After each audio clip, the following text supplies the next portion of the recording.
ഇന്ത്യയിലെ പ്രമുഖ mining and natural resource പ്രൊഡ്യൂസറായ വേദാന്ത അവരുടെ ഷെയർ ഡീമർജർ ചെയ്യുന്ന വാർത്തകൾ നിങ്ങൾ കേട്ടിട്ടുണ്ടാവുമല്ലോ. ഡീമർജർ വാർത്തകൾ കേൾക്കുന്നതിനോടൊപ്പം വേദാന്തയെക്കുറിച്ച് ഒന്നും അറിയണം.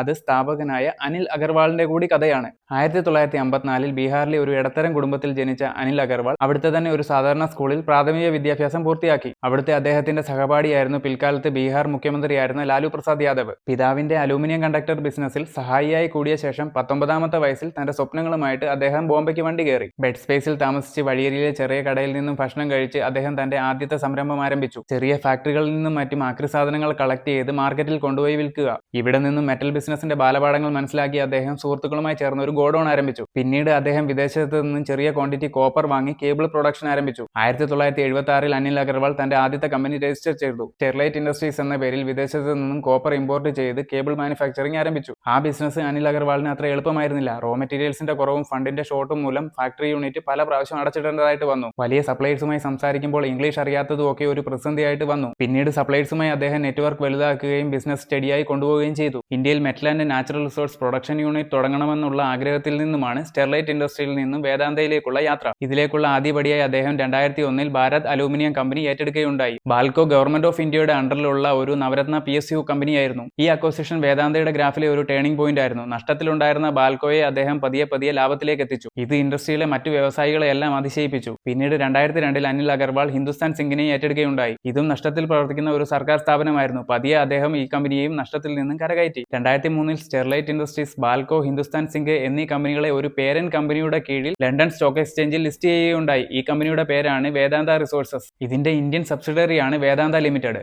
ലണ്ടൻ സ്റ്റോക്ക് എക്സ്ചേഞ്ചിൽ ലിസ്റ്റ് ചെയ്യുന്നത് വഴി വേദാന്ത ഒരു ഗ്ലോബൽ പ്ലെയർ ആണെന്നുള്ള മെസ്സേജ് അദ്ദേഹം പാസ് ചെയ്യുകയുണ്ടായി. പിന്നീട് 2018 വേദാന്ത റിസോഴ്സ് ലണ്ടൻ സ്റ്റോക്ക് എക്സ്ചേഞ്ചിൽ നിന്നും ഡീലിസ്റ്റ് ചെയ്യുകയുണ്ടായി. എന്നാൽ സബ്സിഡറി വേദാന്ത ലിമിറ്റഡ് BSEയിലും NSEയിലും ലിസ്റ്റഡ് ആണ്. 2010 കെയർ ഇൻ ഇന്ത്യയെ അക്വയർ ചെയ്തത് കമ്പനിയുടെ മറ്റൊരു മൈൽ സ്റ്റോൺ ആണ്. ഓയിൽ ആൻഡ് ഗ്യാസ് സെക്ടറിലും കമ്പനി തങ്ങളുടെ ജേർണി ആരംഭിച്ചു. കൂടാതെ ഇന്ത്യക്ക് പുറത്ത് ഓസ്ട്രേലിയ, ആഫ്രിക്ക, UAE എന്നിവിടങ്ങളിലേക്കും കമ്പനി തങ്ങളുടെ പ്രവർത്തനങ്ങൾ വ്യാപിപ്പിച്ചു. ഇപ്പോൾ കമ്പനി ലോകത്തിൽ തന്നെ one of the largest zinc and aluminium പ്രൊഡ്യൂസറായിട്ട് മാറി. എന്നാൽ കുറച്ച് വിവാദങ്ങളും വേദാന്തയെ പിന്തുടർന്നു. തമിഴ്നാട്ടിലെ തൂത്തുക്കുടിയിലെ കോപ്പർ പ്ലാന്റിലെ പൊല്യൂഷൻ ഇഷ്യൂ നാട്ടുകാരുടെ പ്രക്ഷോഭത്തെ തുടർന്ന് അടച്ചുപൂട്ടുകയുണ്ടായി. ഇത് വേദാന്തയുടെ ഇമേജിനെ സാരമായി ബാധിക്കുകയുണ്ടായി. കൂടാതെ മൈനിങ് പ്രോജക്ട് ആദിവാസികളുടെ ഭൂമി നഷ്ടപ്പെടുത്തുന്നു, പരിസ്ഥിതി പ്രശ്നങ്ങളും ഉയർന്നു വന്നു. ഇതുമാത്രമല്ല, നഷ്ടത്തിലോടുന്ന മറ്റ് PSUs ഏറ്റെടുക്കുന്നത് വഴി മറ്റ് ഇൻവെസ്റ്റേഴ്സിന്റെ ഇടയിലും പ്രശ്നങ്ങൾ ഉണ്ടാക്കാൻ തുടങ്ങി. എന്നാൽ ബാൽക്കോ, ഹിന്ദുസ്ഥാൻ സിങ്ക് എന്നീ കമ്പനികൾ ലാഭത്തിലേക്ക് എത്തിച്ചതിലൂടെ ഒന്നും അസാധ്യമല്ല എന്ന് അദ്ദേഹം തെളിയിക്കുകയുണ്ടായി. എന്നാൽ കമ്പനി തങ്ങളുടെ എംപയർ സ്ഥാപിച്ചത് വലിയൊരു തുക കടമെടുത്തിട്ടാണ്. FY22 കടം 21,000 കോടിയായിരുന്നു. ഇത് 2023 ആയപ്പോഴേക്കും 45,000 കോടിയെത്തി. ഇത് ഇൻവെസ്റ്റേഴ്സിന്റെ ഇടയിൽ വലിയൊരു പ്രതിസന്ധി രൂപപ്പെടുത്തി. കൂടാതെ 2025 വേദാന്ത മറ്റൊരു വിവാദത്തിൽ അകപ്പെട്ടു.